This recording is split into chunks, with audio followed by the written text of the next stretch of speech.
कुत्ता। अक्सर हम गाली देने के लिए इस शब्द का उपयोग करते हैं, पर कुत्ता के अंदर पहले से इमोशन, प्यार सब कुछ था, या वो इंसानों के बीच रह के सीख गया, ये हमें नहीं पता।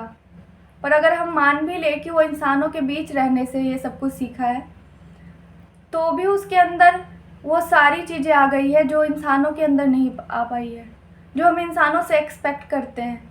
बिना कुछ बोले वो हमारे इमोशन समझ जाए, हमारा दुख समझ जाए, लॉयल रहे, काइंड रहे।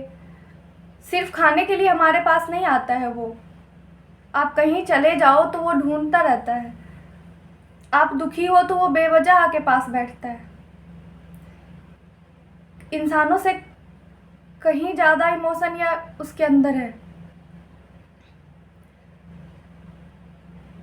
ऐसी है कहानी है जीतू की। जीतू जब 2 महीने का था तो वो हमारे घर में आया। मम्मी घर में पेट रखना नहीं चाहती थी, पर मेरा भाई किसी के पास से उसको ले आया था। वो उसका अच्छे से केयर नहीं कर पा रहे थे तो उन्होंने उसको दे दिया था। काले रंग का, पूरा काला, इतना सुंदर कि थोड़े ही दिन में मम्मी के दिल में वो घर कर गया। मेरे भाई बहन धीरे धीरे उसको संभालने लगे। अब मम्मी उसकी हरकतें मुझे रोज़ बताती थी। मम्मी भूल गई थी कि वो घर में पेट रखना नहीं चाहती है। वो बड़े प्यार लाड प्यार से हमारे घर में बड़ा होने लगा। एक बार वो बीमार पड़ गया, बहुत ज़्यादा बीमार पड़ गया। वो बड़ा हो गया था तो वहाँ के आसपास के घर में चला जाता था, किसी डॉग्स के साथ खेलता रहता था। कहीं से उसको पार्वो हो गया, वो बहुत ज़्यादा सीरियस हो गया। मम्मी ने मुझे 2-3 दिन बाद बताया कि शायद वो बचेगा नहीं, इतनी उसकी हालत ख़राब होती जा रही है, कोई भी दवाई उस पर असर नहीं कर रही है। वो गांव है तो वहाँ पे पेट के इतने अच्छे डॉक्टर नहीं मिलते हैं। फिर मैंने यहाँ कांटेक्ट किया अपने दोस्तों से, फिर उन्होंने डॉक्टर से कांटेक्ट किया, फिर ट्रीटमेंट बताई, हमने वहाँ के डॉक्टर को बताया और उसका ट्रीटमेंट हुआ। बड़े प्रेयर के बाद, केयर के बाद वो रिकवर कर गया। हमें लगा जैसे हमारी दुआ कबूल हो गई हो। मेरे गांव में अस्पताल नहीं है, रात को कोई मेडिकल शॉप नहीं खुली होती है। मैं हमेशा से चाहती हूँ कि वहाँ पे हॉस्पिटल हो, पर मैंने कभी ध्यान नहीं दिया था कि वहाँ पे जानवर भी रहते हैं, उनके भी इलाज के लिए हॉस्पिटल की ज़रूरत है।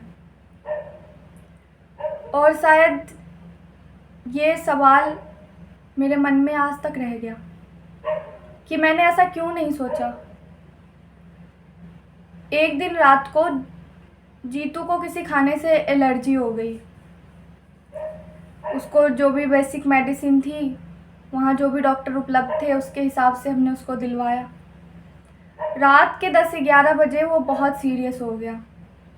इतना सीरियस कि उसकी सांसें बहुत तेज़ तेज़ चल रही थी। मेरी बहन का कॉल आया। गांव के हिसाब से वो काफ़ी ज़्यादा टाइम था। मैंने डरते डरते फ़ोन उठाया। उसने बड़े रोते हुए बोला, जीतू। इसके आगे मैं कुछ सुनना नहीं चाहती थी और वो मुझे कुछ बताने की हालत में नहीं थी। मैंने उसको इतना बोला कि तू सबको उठा, उसको देख, उसकी सांसें चल रही है क्या, शायद हम डॉक्टर से बात करते हैं। उसने बोला हाँ सांसें चल रही है, पर बहुत तेज़ सांसें चल रही है, बिल्कुल उसकी हालत ऐसी कभी नहीं देखी मैंने पहले। मैंने उस डॉक्टर को कॉल किया जिन्होंने उसका पहले ट्रीटमेंट किया था। उन्होंने मुझे बताया कि हम आपके गांव से 70 किलोमीटर दूर रहते हैं। आप वीडियो भेज दो, हम आपको मेडिसिन भेज देंगे। देखने तो हम उसको सुबह ही जा पाएंगे।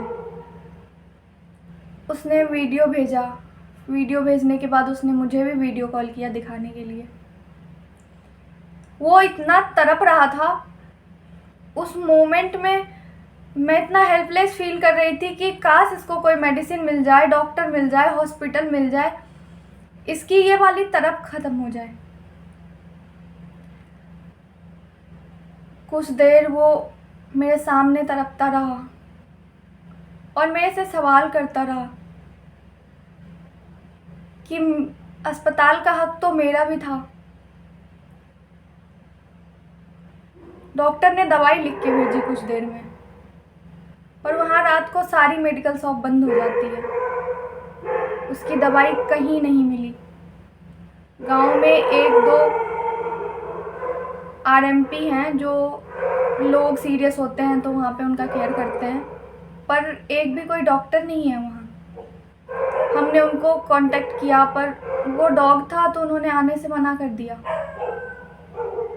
आसपास के घर में, अपने घर में हमने मेडिसिन बहुत ढूंढा पर हमें कहीं नहीं मिला।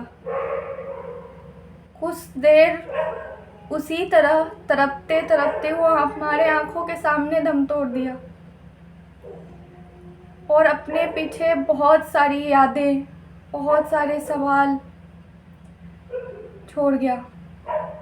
उसके आने से पहले मैं कुत्तों से बहुत डरती थी, मैं किसी भी डॉग के पास नहीं जाती थी। जिस दिन वो हमें छोड़ के गया,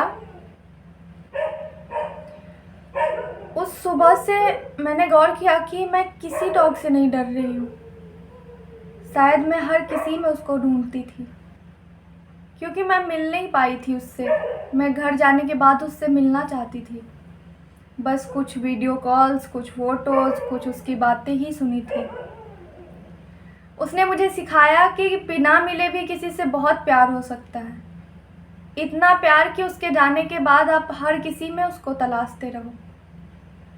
कुत्ते भौंकते हैं तो कई लोग उन्हें मारकर चुप करा देते हैं, क्योंकि वो हमारी नींद खराब कर रहे होते हैं। पर हम भी तो लड़ाई झगड़ा करते हैं। हमने तो कभी नहीं सोचा कि किसी डॉग को हमारी वजह से डिस्टर्ब हो रहा होगा, क्योंकि हम ह्यूमन हैं, हम सब कुछ पे अपना हक समझते हैं। जानवरों ने हमारी चीज़ें ख़राब कर दी, हम उसको मारते हैं। जिस दिन से जीतू गया,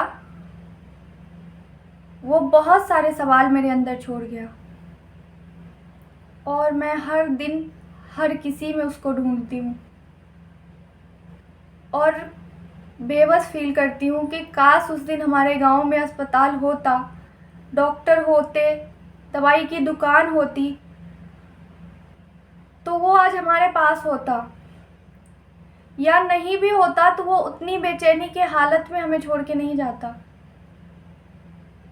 और जीतू जैसे कोई भी किसी को भी अपनों को छोड़ के इस तरह बेबस फील करा के तो कभी ना जाए। मैं भगवान से उस दिन से यही प्रे करती हूँ बस। Thank you.